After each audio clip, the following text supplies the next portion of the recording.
Ang mga sasakyang tumatakbo sa diesel na mas mura, di nakaligtas sa paghihigpit sinturon ng ilang motorista. Sa ngayon, marami nagbebenta ng sakyan. Kahit maganda pa yung sakyan nila, napapabenta na nila. Kasi nga, sa mahal ang ating gasolina at saka ng diesel. Pero iba ang paraan ni Ricky Nunez para makatipid. Sa halip na ibenta ang kanyang sasakyan, ginamitan niya ito ng alternatibong fuel. Sa tulong ng kanyang mga kaibigang mekaniko sa Lipa, Batangas, naikabit ang isang engine conversion kit galing sa Amerika na magpapatakbo sa kanyang sasakyan gamit ang recycled vegetable cooking oil. Finifilter niya ang gamit na mantika bago ikarga sa kanyang sasakyan.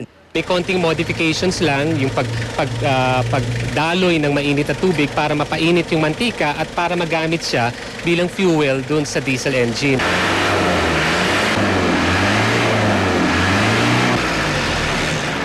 Bigay todo lang sa pag-apak si gasolidor habang pinapaandar ang sasakyan ito. Pero habang umaandar, ang lumalabas sa tambutso,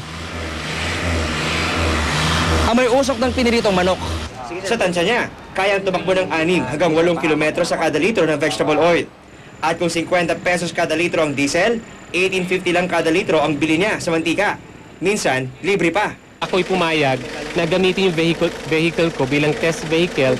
Ipakita rin dito sa Pilipinas na kaya pala natin magpaandar ng isang sasakyan na gawa sa waste vegetable oil. Kung balak mong gawing vegetarian ang inyong sasakyan, di raw bababa sa 25,000 piso ang dapat mong ihanda. Pero ang good news, posible pa raw itong mapababa. Kung ang gagamitin naman yung meron kasi tayo dito sa Pilipinas, nakakabili din tayo ng surplus, baka bumaba pa doon. Mula sa Lipa, Batangas, John Consulta, nakatutok 24 oras.